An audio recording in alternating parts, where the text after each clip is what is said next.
Hello everybody, this is TipTop MTG here today with another Magic the Gathering video. In today's video, we are looking at all of the spoilers that have come out today for Innistrad Midnight Hunt, today being September 7th.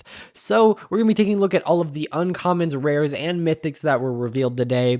I've been kind of on a little break from YouTube, and so I'm not going to be really going back and looking at previous cards. I will at the end do my summary of spoilers and all of that, and the top 10 most expensive cards and all of those videos still, but just looking back at it, I don't think there's a ton of value that can be gotten at this point. So I feel like we're just better off picking it up as if I had been doing spoilers every day, so I'm sorry about that, but why don't we just jump right into this. Starting off, we have Reckless Storm Seeker. It is 2 and a red for a creature, human werewolf, 2/3. At the beginning of combat on your turn, target creature you control gets +1/+0 and gains haste until end of turn. So, pretty good. I mean, it doesn't say target other creature, so at its face, this is a 3/3 for 3 with haste. Already seems pretty good. I mean, that is above rate, and you can give that haste to something else. So generally, this card is just going to be pretty nice as a enabler for anything. This is basically, it's not giving all your creatures haste, but typically you're only playing 1 or 2 creatures, and this can give at least one of them haste. But here's the thing. If that's only if it's daytime. If it's nighttime, it becomes a 3/4, and at the beginning of combat on your turn, target creature you control gets +2/+0 and trample and haste. In which case, again, it's still giving that haste effect, but you're getting a bigger boost and trample. So I think this is actually going to be a pretty good card. Looking at it in standard, I could maybe see some mono red decks liking this, even not being werewolf decks. I mean, you can boost stuff where you need it. You can give your stuff haste, so that doesn't seem bad. And then if we're looking at something like Commander, if you have any commander that cares about attacking or hitting people, this seems like a pretty good include, as it means your commander may be able to attack the turn it comes out. So I feel like this is a pretty good card all around.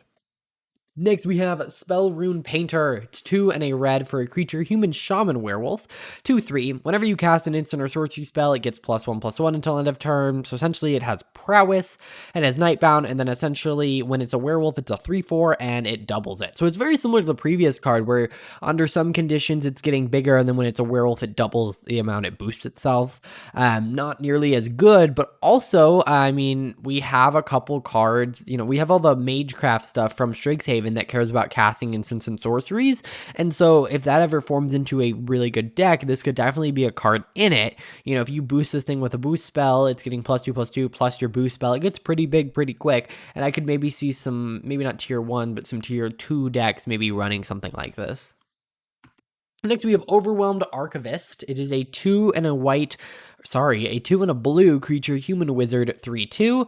And when it enters the battlefield, draw a card, then discard a card. Pretty good. You're going to get stuff into your graveyard. That's going to matter a lot for the limited environment, especially with Disturb, which this card does have. Disturb 3 and a blue. And when you cast it for Disturb, you get Archive Haunt. It's a 2/1 flyer, and when it attacks, draw a card, then discard a card, and then when it dies, exile it. Pretty good. I mean, it's doing what you're probably going to want to do in a Spirit deck anyway, so I could definitely see it being run. I mean, you're drawing a card to get to the correct cards, and then you're putting stuff in the graveyard so that you can skip some steps and disturb it right away. So I think this is actually being pretty nice in those Spirit decks. And then once it becomes a creature, you can, draw a card, discard a card to then throw things in the graveyard as needed, either if it has flashback or disturb or something along those lines.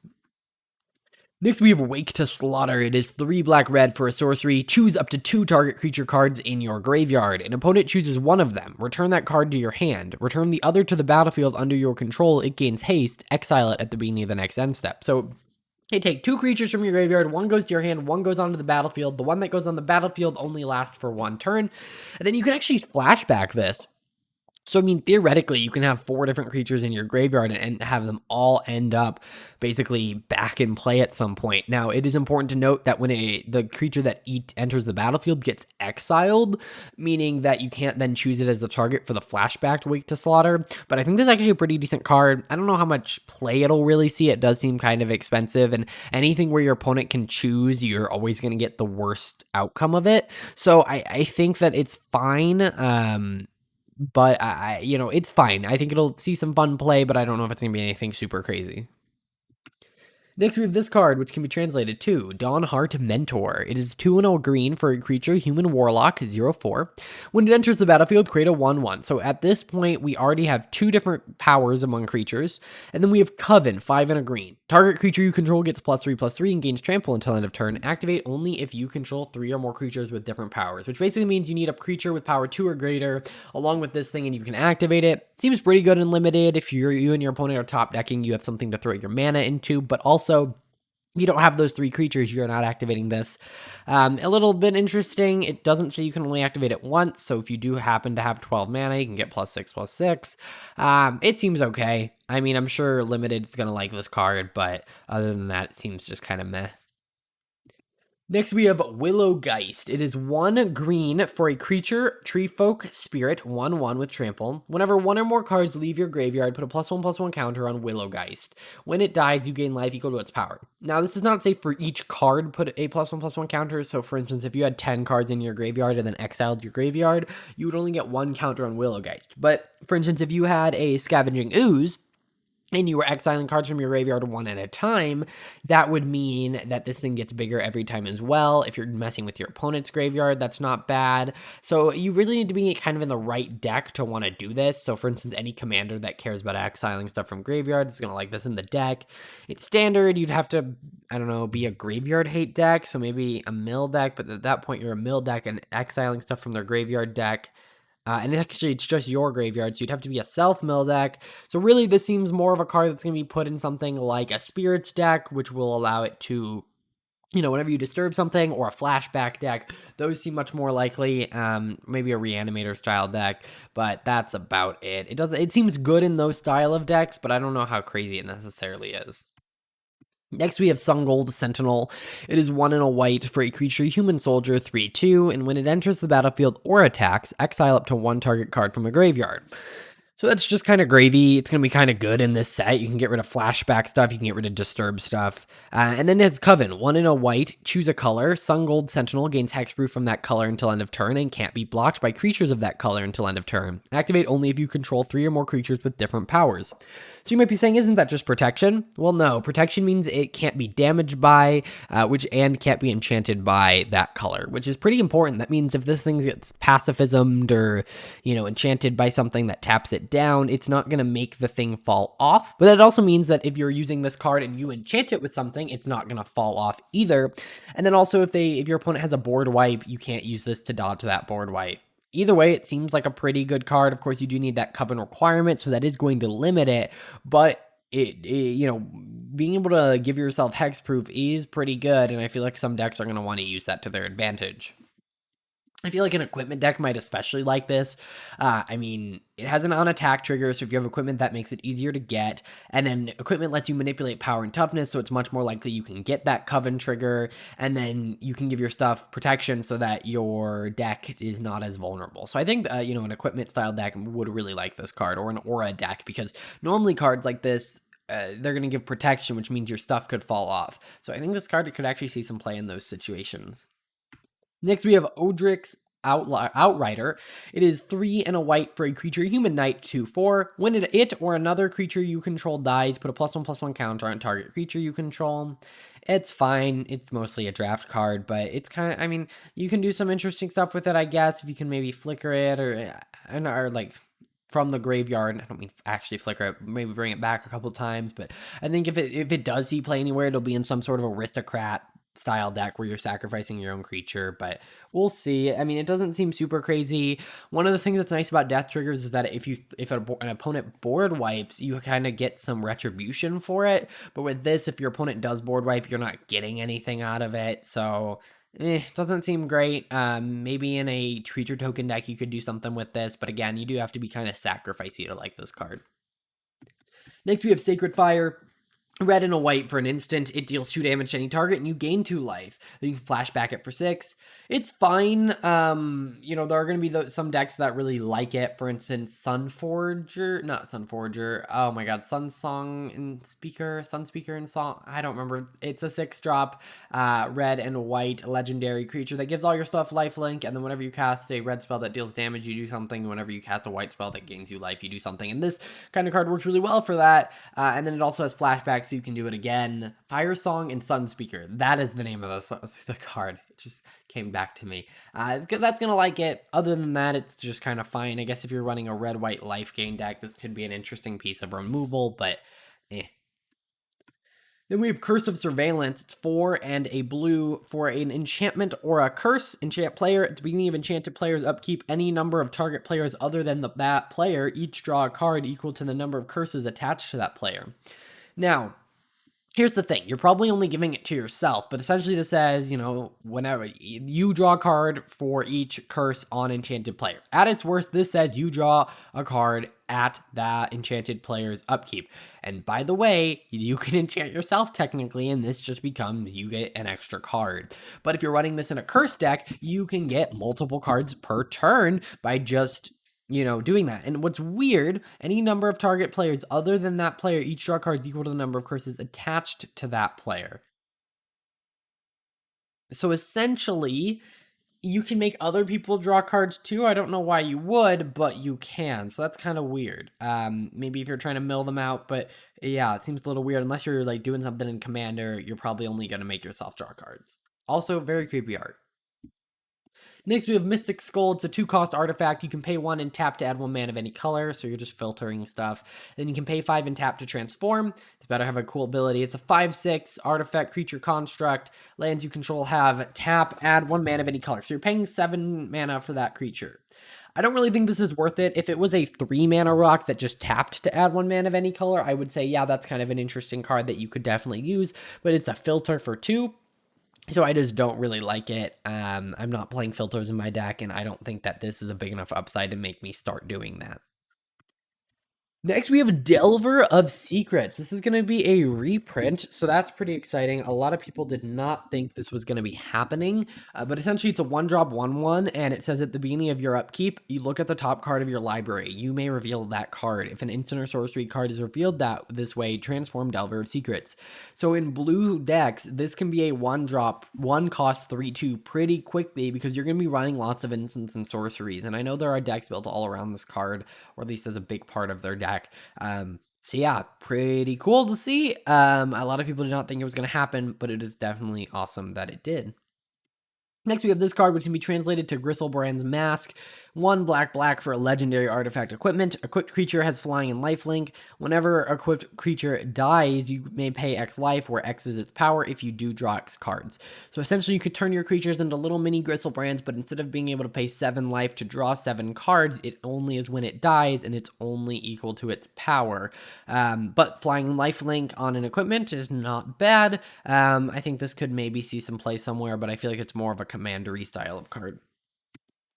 Next, we have Bloodthirsty Adversary. It's 1 and a red for a creature vampire, 2/2 with haste. When it enters the battlefield, you may pay 2 and a red any number of times. When you pay this cost 1 or more times, that many +1/+1 counters on Bloodthirsty Adversary. Then exile up to that many instant and or sorcery cards with mana value 3 or less from your graveyard and copy them. You may cast any number of the copies without paying their mana cost. So essentially, you get to just copy a bunch of spells from your graveyard, start casting them. Pretty fun. It is a 2/2 for 2 with haste, so that's not a bad rate. And then if you do manage to pay some extra mana, you might be able to get some of your spells back that you cast earlier. Seems fine. It's nice that you're getting to get stuff from the graveyard. I just don't know how powerful this necessarily is, because red typically wants to go fast, and I would say paying 5 mana for a 2/2 and 1 instant is not amazing. It then would be, by the way, a 3/3, but not my fave. Next, we have Hostile Hostel. is a land, tap, and add a colorless. Then you can pay 1, tap, and sacrifice a creature. Put a soul counter on hostile. Then, if there are 3 or more soul counters on it, remove those counters, transform it, then untap it. Activate only as a sorcery. So essentially, you have to pay 3 mana over 3 turns and sacrifice 3 creatures. And what do you get for all this? You get a 3/7 that whenever it attacks, you can exile a creature card from your graveyard. And if you do, each opponent's going to lose X life and you gain X life, where X is the number of creature cards exiled with creeping in. No, it's not going to be the power or the mana value. The first time they are losing 1 life and you're swinging with a 3/7. And then they're losing 2 life. And it's fine. It's a nice mythic. I think that sacrifice decks are going to like it. For instance, if you're running a steal and sack deck where you're stealing your opponent's stuff and then sacrificing it, this could be a cool card in there. You do lose the land when it flips. It doesn't have the ability to tap for mana. It does add the ability to phase out, which can be pretty cool if you want to maybe do some sort of, I don't know, Voltron-y strategy where you're just trying to kill everyone using a creature that's hard to kill. I don't know. That just seems like a little bit of a stretch. I think the fact that it's just a colorless land and the utility is that it turns into another creature is enough, but it is a mythic. So I don't know how I feel about this one. I don't know if I'm going to really be running it. Maybe in some monocolored decks I might, but I think you really want to be taking advantage of that sacrifice. Next, we have Siphon Insight. It is blue and a black for an instant. Look at the top 2 cards of target opponent's library. Exile one of them face down and put the other on the bottom of that library.